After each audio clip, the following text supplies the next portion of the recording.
un altre dels elements que no pot faltar aquests dies és la beguda. Aquí a Sabadell hi ha una distribuïdora que té especial cura i sensibilitat pels vins ecològics. Ho descobrim en aquest reportatge de la Laura. Avui ens trobem aquí per veure una proposta alternativa de vins ecològics, de la mà de Disnova, com aquest vi blanc ecològic i vegà.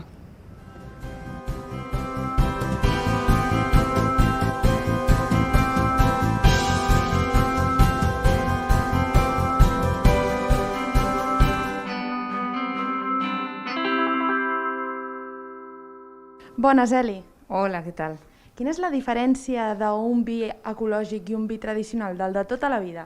Bueno, a veure, el vi tradicional de tota la vida és aquell que fa servir els sulfits, que fa servir els additius químics, i el vi ecològic és aquell que des del primer moment en què es comença la producció de la terra, del raïm, s'ha de vigilar molt a tota l'elaboració del vi, no es fa servir cap tipus d'additiu químic i bàsicament és aquesta la gran diferència entre un i l'altre.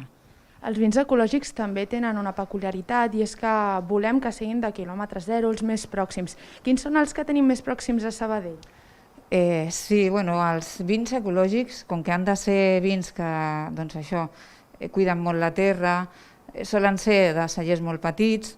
Llavors nosaltres tenim una sèrie de cellers molt propers, aquí sobretot de Catalunya, denominacions de Terra Alta, denominacions Pla de Bages, Montsant, que són cellers molt petits, que tenen una terra petita i que llavors no han de fer un ús intensiu d'ella i poden arribar a fer aquest cultiu ecològic que estàvem comentant. Sobretot són cellers d'aquí de Catalunya. Moltes persones es pensen que el vi ja és vegada per si, perquè ve del raïm, però no és així. Avui ens expliques que, a part de ser ecològics, també teniu vins vegans. Sí, a veure, el veganisme és una forma de vida que s'està instaurant a poc i llavors n'hi ha cellers que també estan intentant fer aquest tipus de vi. Un vi vegà no té per què ser un vi ecològic. La gran diferència o la manera en què un vi pugui ser vegà és que hi ha un procés en el de clarificació del vi, que és quan es treuen les impureses del vi, que tradicionalment els productors fan servir clara d'ou per fer aquest procés i llavors perquè el vi sigui considerat vegà i tingui el seu segell de vi vegà, s'ha de fer servir proteïna de patata. Això no vol dir que nosaltres, per exemple, puguem tenir algun tipus de vi que sigui a la vegada, com aquest que tenim aquí, que sigui a la vegada ecològic i sigui també vegà, perquè aquest productor fa servir un tipus de producció ecològica a les seves terres i a la vegada està fent servir també un tipus de clarificació vegana. Aquest canvi en la clarificació es nota a l'hora de catar el vi? En absolut. És un procés que no té cap incidència en el producte final. No es podria veure res ni notar res. I ara mateix, de tots els vins que tenim sobre la taula, quin creus que és el que més s'està venent, dels vegans i dels ecològics? Sí, ara estem venent molt els caves, perquè per la temporada que estem, ara de cara a Sant Joan i tot això, els caves, que és un celler també molt petit d'aquí del Penedès, que tenen una producció molt tradicional i molt cuidada en la seva elaboració i sobretot també pel temps que és i tal, els blancs. Ara mateix és el que s'està venent més. I Eli, es nota molt la diferència de compra entre un cava tradicional i un cava ecològic? Les previsions són les mateixes de venda? A veure, per nosaltres no. Per nosaltres, encara que al principi ens va costar més vendre el cava ecològic, perquè la gent no ho demanava tant, per falta de coneixement o pel motiu que sigui.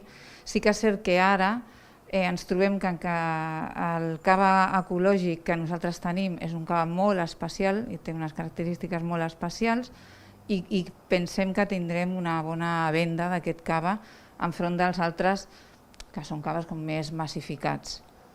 I la diferència de preu és notable pel client, l'individual, el que ve des de casa a comprar-lo o fins i tot pels restaurants? Sempre la diferència de preu és una mica més alta en un cava ecològic, evidentment, perquè té un procés d'elaboració que té uns costos diferents al cava normal i corrent. Sí. No és tanta com la gent podria pensar. Jo crec que pel resultat final que és, val la pena fer aquesta inversió.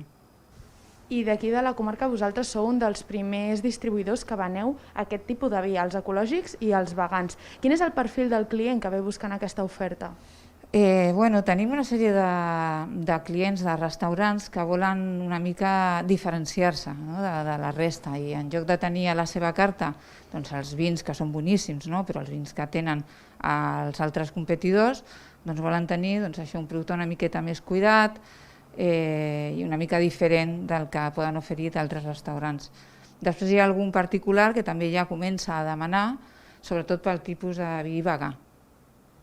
Ara mateix, en els pròxims mesos, obrireu una botiga online. Aquesta botiga online tindrà de tots els vins o d'alguns en particular? Sí, en principi, d'aquí a un mes, jo crec que aproximadament tindrem un nou projecte ja en marxa, que és el tema de la botiga online, de vins exclusivament ecològics i vegans. Hi haurà dels dos tipus. De tots els productes que tenim ara pels restaurants a disposició dels particulars, de cellers de proximitat, de quilòmetre zero, produccions petites, vins que estan considerats avui en dia, que estan guanyant premis, perquè estan molt ben considerats, però la particularitat és que únicament seran això, o ecològics o vegans. Molt bé, moltes gràcies, Eli. A vosaltres. Doncs ja ho veus, Pere, Disnova proposa una alternativa de vins ecològics i amb ell una mirada sostenible cap al mercat dels vins. Moltes gràcies, Laura. De ben segur que estan boníssims tots aquests vins que ens has ensenyat. Vins ecològics que podeu comprar a Disnova.